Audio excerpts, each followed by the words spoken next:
Hello everyone, I CK. Welcome you all in my channel Knowledge with CK. Guys, कल के video में हमने discuss किया था topic preamble of our constitution. आज का हमारा टॉपिक उसी से रिलेटेड है। कल प्रेम्बल में हमने जो बातें पढ़ी थी, जो सीखा था हमने कि जस्टिस, इक्वलिटी, फ्रेटर्निटी, उन्हीं को आज हम अपने कॉन्स्टिट्यूशन में देखेंगे कि कैसे इम्प्लीमेंट में लाया गया, उसको कैसे यूज़ किया गया। ये टॉपिक है आज का हमारा, जो सबको बहुत अच्छा लगेगा, and that is our second topic from polity, fundamental rights. Fundamental rights हमारा आज का टॉपिक है। देखते हैं इसमें है क्या। ये देखिए, ये है हमारे fundamental rights. Right to equality, right to freedom of expression, then right against exploitation, right to freedom of religion, culture and educational rights, and right to constitutional remedies। ये बहुत ही इम्पॉर्टेंट राइट है। इस राइट के subject में B.R. Ambedkar, किसने? B.R. Ambedkar ने क्या कहा था कि ये हमारे कॉन्स्टिट्यूशन की क्या है, आत्मा है, सबसे इम्पॉर्टेंट राइट है। ये राइट जो है बाकी सारे राइट की क्या करता है, एक तरह से सेफ्टी करता है, सुरक्षा करता है। कितने राइट है हमारे पास? अगर आज की डेट में हम देखें तो कितने राइट हैं? 6। लेकिन गाइस, जब हमारा ओरिजिनल कॉन्स्टिट्यूशन बना था, यानी कि जो 1950 में आपका इम्प्लीमेंट हुआ था कॉन्स्टिट्यूशन, उस वक्त हमारे पास फंडामेंटल राइट कितने थे? 7। आज कितने हैं? 6। तो भैया एक कहाँ चला गया?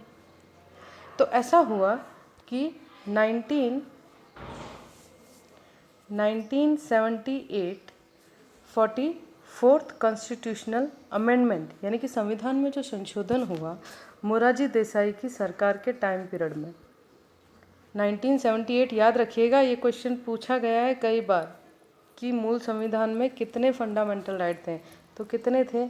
7 थे। फिर क्वेश्चन पूछा गया कि ये जो 7th फंडामेंटल राइट था, ये कब हटाया गया? तो कब हटाया गया? 1978 में हटाया गया। कौन सा अमेंडमेंट था? 44th कॉन्स्टिट्यूशनल अमेंडमेंट था। अच्छा, वो राइट कौन सा था? हमने यहाँ पर कौन कौन से राइट पढ़े? हमने पढ़ा right to equality, right to freedom of expression, right against exploitation, right to freedom of religion, culture and educational rights, right to constitutional remedies. तो वो राइट कौन सा था? वो राइट था हमारा right to property. Yes guys, right to property. वो कौन सा राइट था? राइट टू प्रॉपर्टी, जिसे आज की डेट में क्या बना दिया है? सिर्फ एक legal right. Right to property का मतलब क्या है कि आपके पेरेंट्स की जो कमाई हुई प्रॉपर्टी है, 78 से पहले उस प्रॉपर्टी में आपका पूरा पार्टिसिपेशन था, यानी कि आपको वो पूरा राइट मिलता। अगर आपके पिताजी की कोई भी प्रॉपर्टी है तो उसमें आपको हिस्सा मिलता।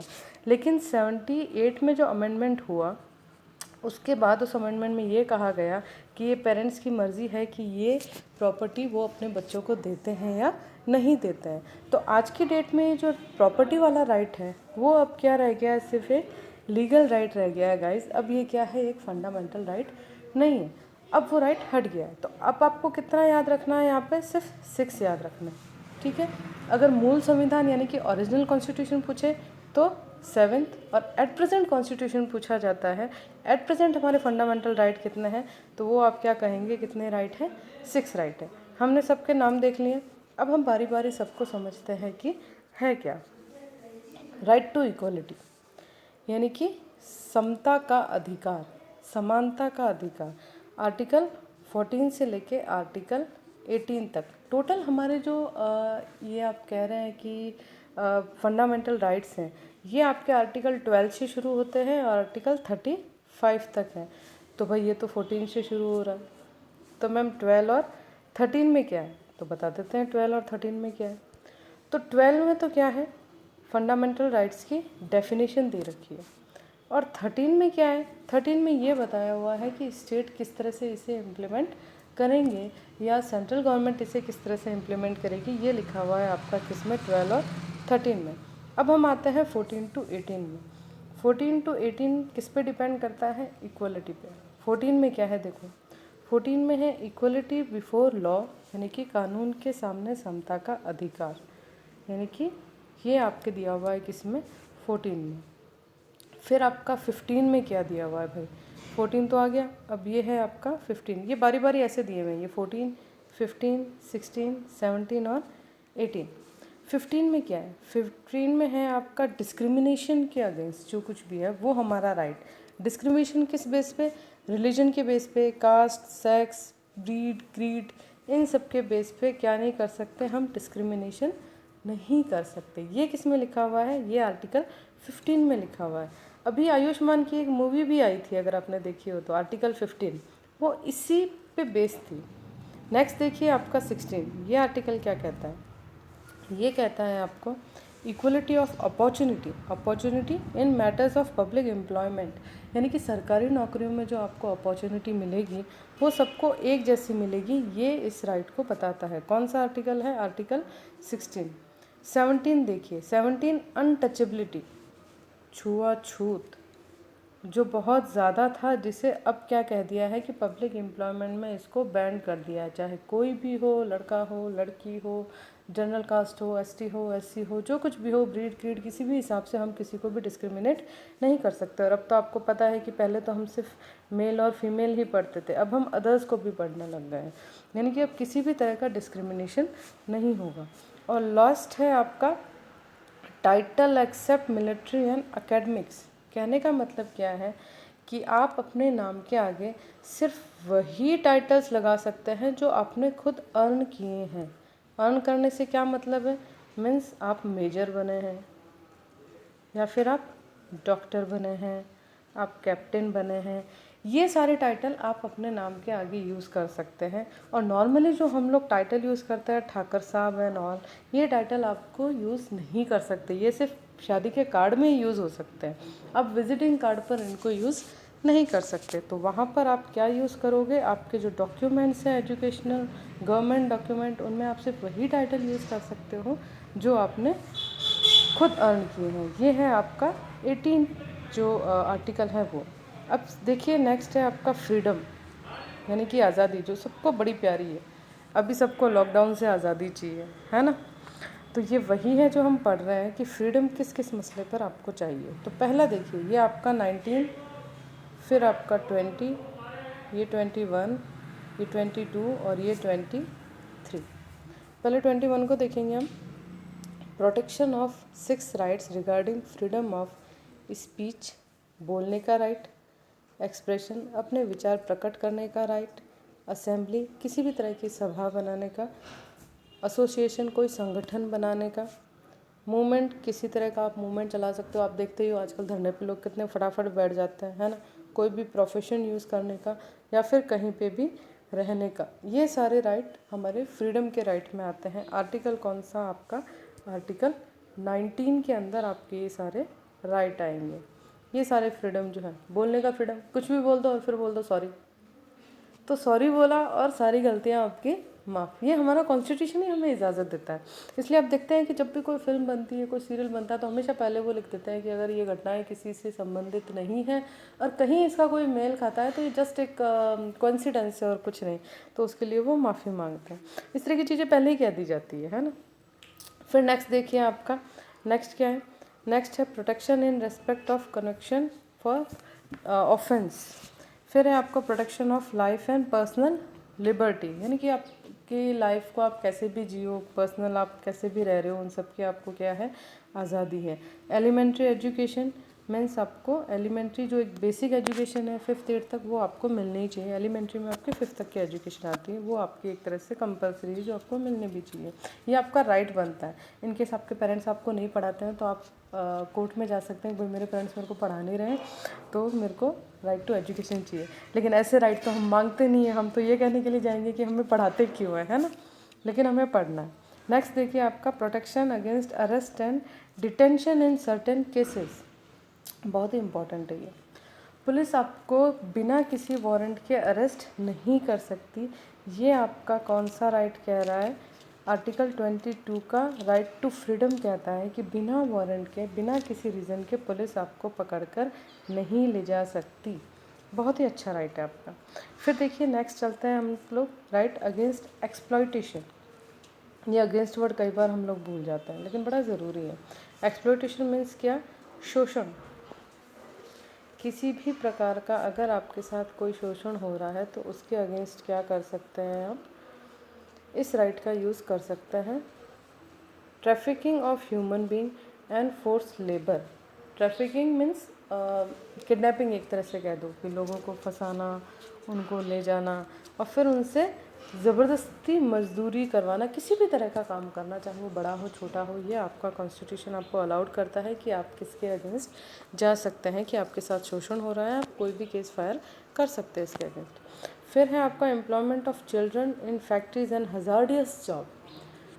कोई भी ऐसी फैक्ट्री जहाँ पर कुछ केमिकल ऐसे बन रहे हैं या फिर क्रैकर्स की फैक्ट्री, इस तरह की फैक्ट्रीज़ में हम लोग बच्चों को इन्वॉल्व नहीं कर सकते। छोटे बच्चे जो होते हैं उनको इस तरह की जॉब में इन्वॉल्व नहीं किया जा सकता। ये क्या सा आपका है राइट अगेंस्ट एक्सप्लॉयटेशन 24th इस बात को आपसे कह रहा है। फिर देखिए नेक्स्ट आपका right to freedom of religion. ये तो मेरे हिसाब से ज़्यादा समझाने की ज़रूरत नहीं है आपको, बट फिर भी एक बार देख लीजिए आप। Free profession, practice and propagation of religion, यानी कि आप अपने धर्म का प्रचार करने के लिए आज़ाद हैं। आप धर्म का प्रचार कर सकते हैं, उसकी प्रैक्टिस कर सकते हैं, आपको कोई बाउंडेशन नहीं है। ये आर्टिकल 25 कह रहा है। फिर freedom to manage religion affair. कुल मिला के ये रिलीजन है। हम सबको पता है कि हमारी कंट्री क्या है, सेक्युलर कंट्री है, यानी कि हम किसी भी धर्म को अपनाने के लिए, धर्म का प्रचार प्रसार करने के लिए, धर्म के अनुसार कपड़े पहनने के लिए, रीति रिवाज निभाने के लिए क्या है, हम लोग फ्री हैं, टोटली फ्री हैं। तो किसी तरह का बाउंडेशन इसमें हम पे नहीं होता है। फिर देखिए आपका क्या है, freedom from payment of taxes for promotion of any religion. हमें पता है कि मंदिर में हम जो चंदा देते हैं, दान देते हैं, डोनेशन देते हैं, चढ़ावा देते हैं, जो भी आप वर्ड उसके लिए यूज़ करना चाहें, वो टैक्स फ्री होता है, यानी कि उस पर हमें कोई भी टैक्स नहीं देना पड़ता। इसलिए ज़्यादातर काला धन मंदिरों में, मस्जिदों में जमा हो जाता है। चलिए छोड़िए, इस बारे में हम लोग बात नहीं करेंगे।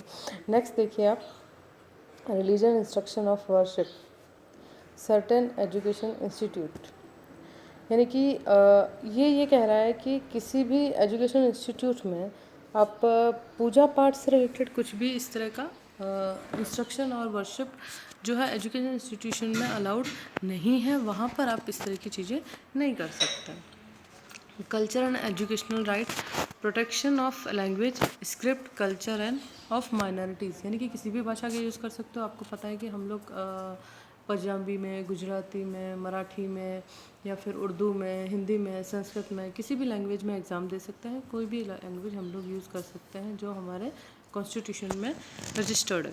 फिर है कि माइनॉरिटीज़, अल्पसंख्यक जिसे आप कह सकते हैं, to establish and administer education institute, यानी कि इन लोगों को क्या है कि माइनॉरिटीज़ जो हैं इनको अपने एजुकेशन इंस्टीट्यूट चलाने की परमिशन है, जैसा कि आपको पता है, चलते ही हैं, मैं पर्टिकुलर कोई नाम नहीं लेना चाहूँगी। नेक्स्ट चलिए आप, लास्ट आपका कॉन्स्टिट्यूशनल रेमेडीज़, संवैधानिक उपचार, बहुत ही इंपॉर्टेंट है। Right to move the Supreme Court, सीधा सुप्रीम कोर्ट जा सकते हैं, आपको किसी सेशन कोर्ट जाने की ज़रूरत नहीं है और इसका डिसीजन वहीं होना है आपको। Enforcement of fundamental right including the writs, ये हमारे कुछ रिट्स हैं, habeas corpus, mandamus, prohibition, certiorari और क्यू वारंटो। ये सारी अलग अलग तरह की रिट हैं जो एक तरह से हमें हमारे फंडामेंटल राइट्स में मिली है।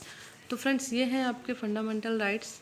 आई होप मैंने आपको बहुत अच्छे से क्लियर किया है। एक बार आप हिंदी वाले स्टूडेंट भी हैं जो एक एक सारे आर्टिकल्स देख लेते हैं हम लोग। 12th में क्या है, लैंग्वेज है, डेफिनेशन है। 13 में क्या है, कानून जो मूल अधिकारों के प्रति असंगत या अप्रतिष्ठापूर्ण। 14 कानून के समक्ष समता। 15 धर्म, प्रजाति अथवा नस्ल, जाति, लिंग अथवा जन्म स्थान के आधार पर भेदभाव का निषेध। 16 सार्वजनिक रोजगारों के मामले में अवसर की समानता। 17 अस्पृश्यता का उन्मूलन। 18 उपाधियों का उन्मूलन। फिर आपका स्वतंत्रता का अधिकार। 19 में अभिव्यक्ति की आज़ादी। 20 में अपराधों के लिए दोष सिद्धि। 21 में जीवन व व्यक्ति स्वतंत्रता का संरक्षण और फिर आपका शिक्षा का अधिकार। देन कुछ मामलों में गिरफ्तारी, शोषण के विरुद्ध, मानव व्यापार, जो भी आपसे हमारी बात हुई, कारखानों में बच्चों का रोजगार पर निषेध। फिर 25 में धर्म प्रकटन, प्रचार प्रसार की आपको स्वतंत्रता, धार्मिक मामलों में प्रबंधन की स्वतंत्रता, किसी विशेष धर्म को प्रोत्साहित करने के लिए भुगतान की स्वतंत्रता,